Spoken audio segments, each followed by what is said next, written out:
First of all, Brucey, my table amongst all of us, it's going to take us 100 man-hours to come down here and get back. And if you think I'm going to keep this to 3 minutes, you're out of your mind.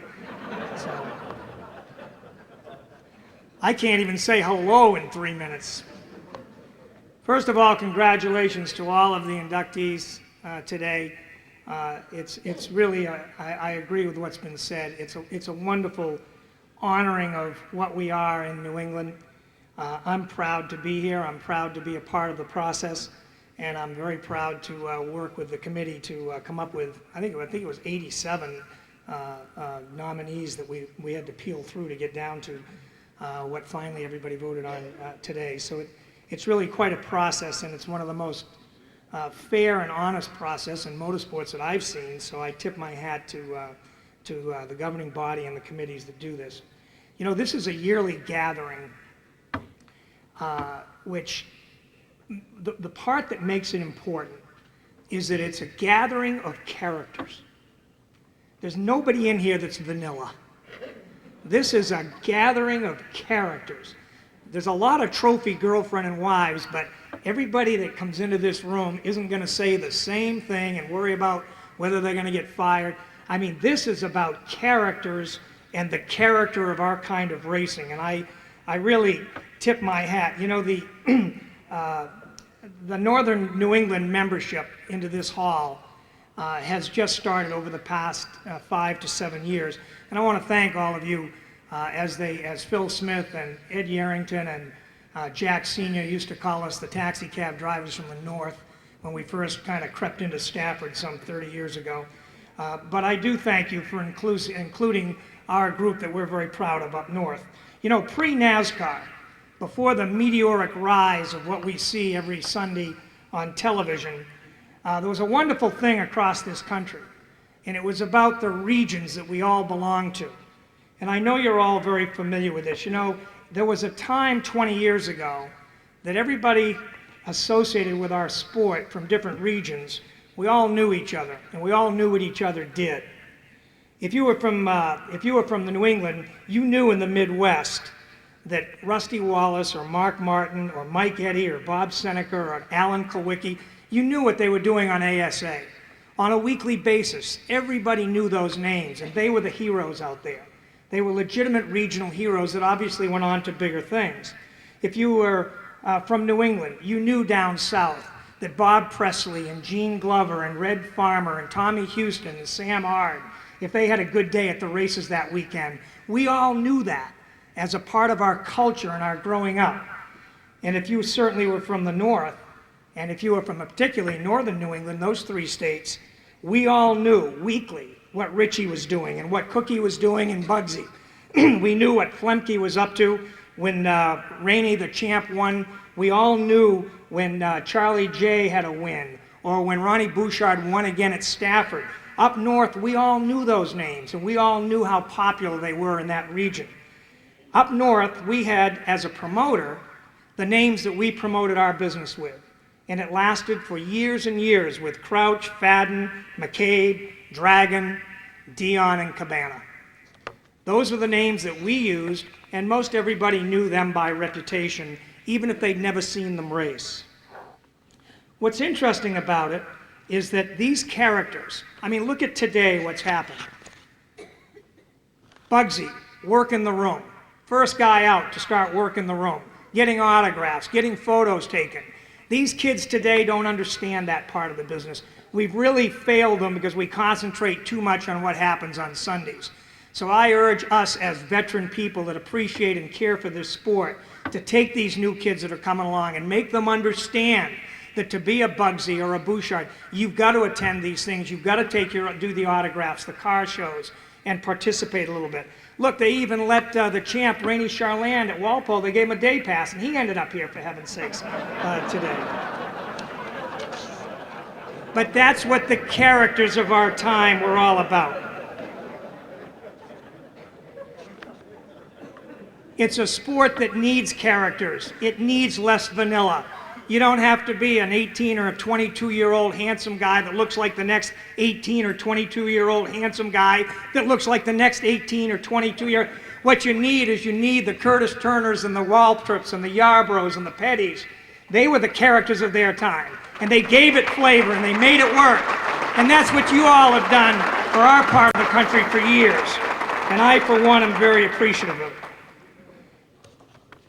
We have now come full circle as a promoter in the Northeast, as a promoter that I was in my area, because those names, Crouch, Dion, Fadden, McCabe, the Dragons, those are the guys who made it work for us. And today, with the inclusion of Dave Dion and Jean-Paul Cabana, that circle is closed. They are all now a member of your Hall of Fame. And I'm very, very proud to be able to present to you one that I think transcends everything that we want to be and everything that we've all been in this business, either now or in the past. Jean-Paul Cabana, as a young boy of 16 years old, started racing up in Canada, didn't speak any English. He spent 50 years doing first things. He was the first guy to come into New England out of Canada to race. He raced flathead jalopies. He raced modifieds against Lazaro and Cook and Evans and all those guys. He was the first one to get the old fenders on and come race with us. He's in the Canadian Hall of Fame. He's a salesman for the sport. He's a promoter. He certainly is a character on both sides of the border. He was the first Canadian to go to Daytona in 1962 in the Permatex 300, which we all remember as one of the great entertaining races of all time. And he won in the sportsman division when it was a combined modified sportsman race, all the way from Canada, speaking no English, with an open trailer, hauling that car down and doing his thing. He's a pioneer. He's an ambassador. Perhaps he is the greatest racer ever to come out of Canada. He certainly is the greatest out of Quebec. J.P. Cabana 5A is a brand name for late model racing throughout New England and Canada. It is equivalent to Richie or Cookie, the Champ, Bugsy. Just as they were to modifieds, JP is to late models. I've lived my life with a philosophy from a eulogy that Robert Kennedy delivered after John Kennedy was assassinated. And he said, "Some men see things as they are and say, why? I dream things that never were and say, why not?" Jean-Paul Cabana, all his life, has said, why not? It's with great honor that I present to you for induction into the Hall of Fame from across the border in Montreal, Jean-Paul Cabana. Thank you for my introduction. But somebody prepared a speech for myself. But if I make that myself, I'm sure nobody understands. That's the reason I asked my friend Jean-Claude Fortin to make that for me. Thank you.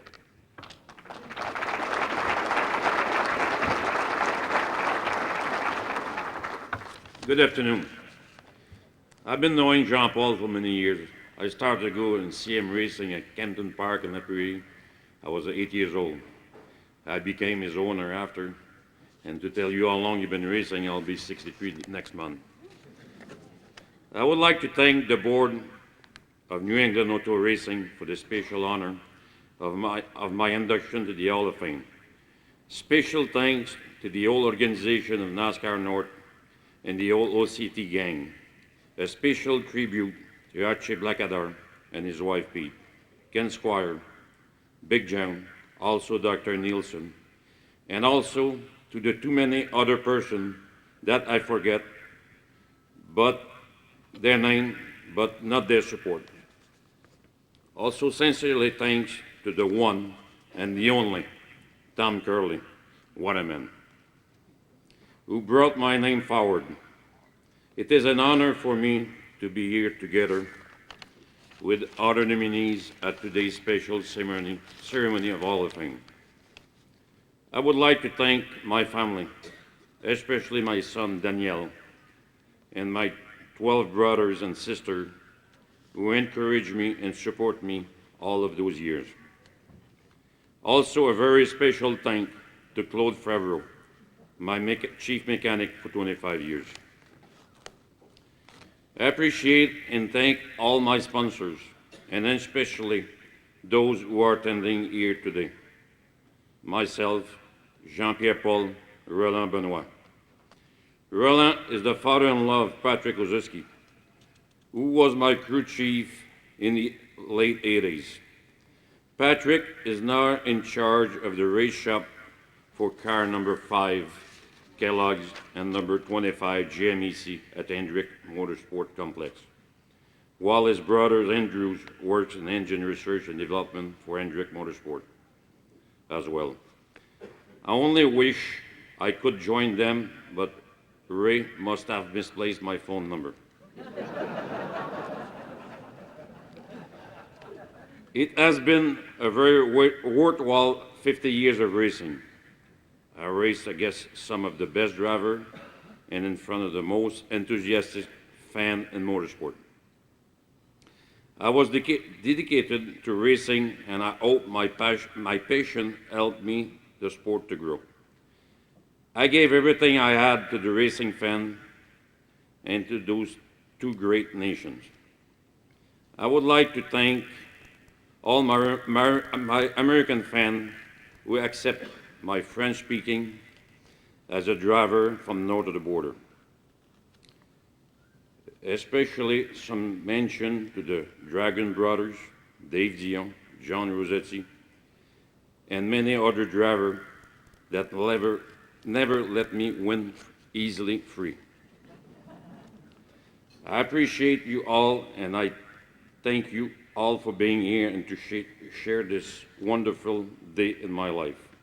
I would add personally, it's a great honor for all of us in Quebec, north of the border, that Jean-Paul is the first Canadian to be honored here in New England. Thank you very much.